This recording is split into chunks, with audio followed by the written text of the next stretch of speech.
Hello everyone, Gloomhaven journal number 16. Today something very different. We will be doing the journal via the virtual world of Gloomhaven through the tabletop simulator mod created by Sai. So here we are. Here's our map in our virtual world. I've placed all these stickers down as per normal, and you can see the ticks where we've been. Today, however, we're on our way to the Foggy Thicket. The Foggy Thicket is part of the personal quest for our Tinkerer as part of the 4 skins. So, let me scroll you over here. Here is our Quatro Tinker. Here is our personal quest, take back the trees. So, we have unlocked the Foggy Thicket and we are going to follow it to conclusion. But first, city event. The sinking market is a varied area of decrepit huts and merchants unable to sell their wares anywhere else. So we see a scraggly vermling and he's offering us a potion of sorts. Do we want it? Do we tell him to piss off? It's pretty hard to refuse. We decided to buy it or take it. There was a class requirement here for the vermling beast master guy. We don't have him in this party. However, we did elect to pay 25 gold and gain 1 major stamina potion. That was purchased by Ivy, our scoundrel. Good job. On our way to the Foggy Thicket, we encountered this road event. There was Inox, again, a mounted group of Inox, and they're going to try and force us off their land. What are we going to do? Attempt to come to a peaceful resolution, or are we going to attack the insulting, contemptuous Inox? We're going to attack them. So, enraged by them, we took up our weapons and attacked, and yeah, we killed a few, they hurt us. We start the scenario with 3 damage. Not so bad. Alright, just taking you out a bit. Here is the Foggy Thicket. Now, the Foggy Thicket is a strange one because it is not a standard scenario. It relies on you generating your 3 maps via the random scenario decks. In addition to that, we each take 3 -1 modifier cards, and we are required to loot the treasure chest in the 3rd room. I can't really tell you all that much about it, namely because I can't pull out the map tiles because I don't remember the ones we did. Also, it was almost a week ago when we did this, and I'm trying to do it from memory. But what I can tell you is that we kicked its ass.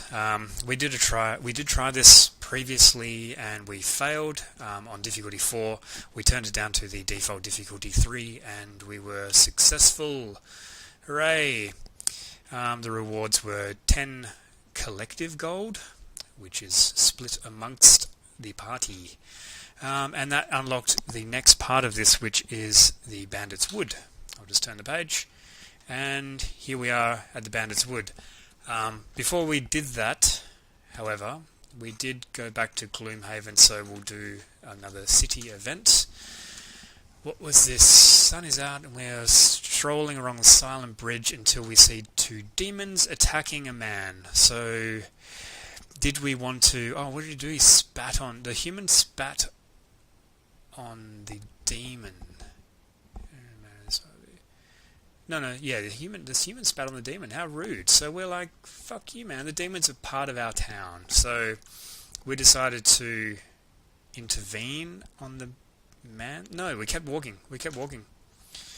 And we lost 1 reputation as a result. In hindsight, that's probably the better of the 2, because losing in prosperity would kind of suck. So yeah, that's what we did. Anyway, onto the road event. There's some fresh wagon tracks in the dirt as we walk along the road. Yada yada yada. Group of 4 wagons. So it's a bunch of adventurers or NPCs. What do we want to do? Do we want to travel with them and just hang out, or do we want to attack them? We'll hang out and be bros. The top option is what we chose. We gained a little bit of gold and if we were really good, we'd gain more gold, but we're not, so that's what happened. So on our way to the Bandit's Wood, here we are. So requirements is to kill all enemies and protect at least one captive orchard. So there are 3 orchards in this scenario, and they are situated back here in the 3rd room. And basically, as soon as you spring open this room, they become, well, they are our allies. They, do a bit of melee damage, but also they will attract aggro from all the mobs in here. So we went in and did this. Here is our fellows. There's the Tinkerer. Come over here.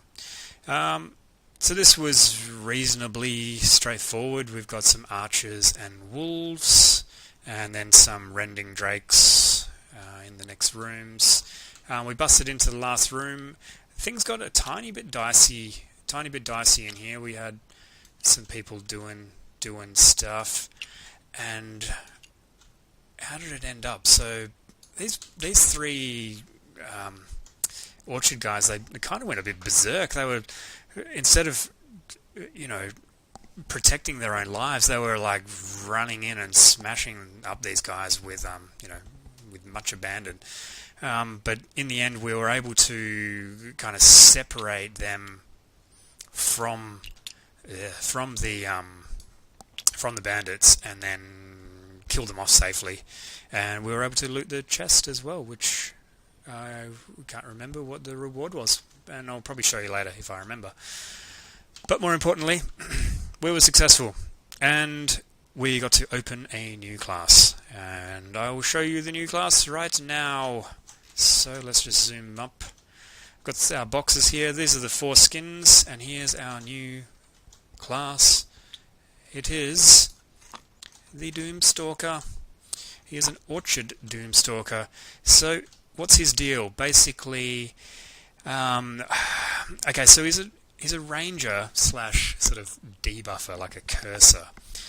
I think he's more like a warlock if you've ever played WoW. He seems like a warlock to me. He's got plenty of long range abilities. He's quite squishy, and he has this doom mechanic, which is pretty cool. All the dooms are bottom cards, so it does affect his mobility quite a lot, but generally if you can place a doom on an enemy and then kill that enemy, something will happen. So actually, let's have a look at the deck then. I'll try and pull this out. So they're the advanced. Let's get the basic abilities here. So we'll just have a look at these 3 because they're all got dooms on them. So the first one down here, place the doom on the enemy, no range restriction, you just chuck it on him, and then all allies add +1 attack to that enemy. Pretty cool. Contrary to that, there's a healing one here. When the enemy dies, heal yourself. And this one was actually a bit of an MVP in the next scenario, which is place it on the enemy and it slowly ticks down and dies. No range restriction whatsoever. The rest of his top abilities are generally sort of single targety type damage spells, and he has a couple of summons as well. So basically I've taken this character on as my new character. I rolled this personal quest, which is to kill oozes, lurkers, and spitting drakes. We shall see how we go. So let's give it a try. What we did was, while we're in the city, how about we do that first? So we're in the city with our new party, and we've got the standard old woman with a rat infestation problem.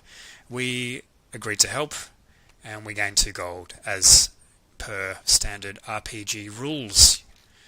Alright, now we are off to... where are we off to? The Rebel Swamp. So we're at... ooh, shit. We're at the Rebel Swamp now. Did I just dump all my... oh, yeah. Okay. Now, what did we have to do at the Rebel Swamp? Okay. let's just have a quick squiz here. We did add some neg 1s here. We had to destroy all the totems. Okay, so at all these A positions, there is a totem with 12 life. 12, 5 times... fuck it. 12-ish life. And they buff or heal the enemies around them. So within range 2. So if you're near a totem, the enemies near it are going to heal on their turn. Pretty shit. So they were obviously a big target. We came in and we killed everything. So everything kind of died. We were able to take out this totem first turn, so these guys did not get any benefit from it. Actually, Jed had to leave, so we had no quartermaster. So we 3-manned this one. And yeah, we were pretty successful. We were pretty successful doing the thing. We got into this top room, and things were getting pretty bad. There was a totem at the back, and an archer up here who was potentially going to wreck our lives. Whereas we still needed to get down into this bottom room as well. So we kind of did what we could here. We placed the curse on that totem. This the one which the damage ticks down on. So I think we used that totem to kill the the spell to kill the totem or the archer in there, or both, while we ran through the second room to clean up the last totem down here. So we were successful again. We got some rewards. We did not get this chest, so something to pick up another time. What was the conclusions? Oh man, just read it if you like. I can't be bothered. So let's give an overview of where the world is at. Firstly, the foreskins. Reputation is at 3, so that's around here somewhere. The characters, quickly going through, we have Ivy, who's doing pretty well. Hit level 6, is yet to place a level... Oh, hang on, no, still level 5. Quite a lot of perks going on. I think he still needs to place 1. Personal quest progress is down the bottom. Oh, actually, that last scenario was for this personal quest. It was complete 2 scenarios in the Lingering Swamp, which we did, and then we unlocked the Fading Lighthouse. So this class is getting close to retirement. We have Pete on the Orchard Spellweaver, who hit level 8, yet to place a level 8 ability, and still waiting on the 1 solitary Vermling kill to retire that class. Jed on the Valrath Quartermaster. Yep, doing good things here. Yet to pick a level 4 ability as well, and he's actually pretty well far progressed on his personal quest. 4 out of the 6 locations have been satisfied. Right, items. All the items are now here. I'm just going to try and adjust this for you. So we have Prosperity level 1, Prosperity level 2, 3, 4, up to here. So currently Prosperity 4, these are the default items, plus the ones we've unlocked will start from here. So Versatile Dagger, coming down a bit, these are the other unlocks. Nothing new, nothing new. Scroll of Power is a new one. It's kind of cool. It gives your ally +1 to their entire attack action. I kind of like that for a support character. What else do we have here? We have the Curious Gear, which is the ancient artifact. Yeah, and that stuff. Alright, so that's where we're at with these guys. A quick look at the map. What did we... So we unlocked the Fading Lighthouse here. One thing that I think we should go do with this party is actually go do this Sunken Vessel. That was an unlocked scenario which we have not done. I mean, we found a treasure map. We got to go get the treasure, right? That's just what you got to do. So the next scenario will be... Sorry for scrolling around everywhere. The next scenario will be with the Blunder Boys. This is these fellows here. And yeah, that'll be pretty soon. So until then.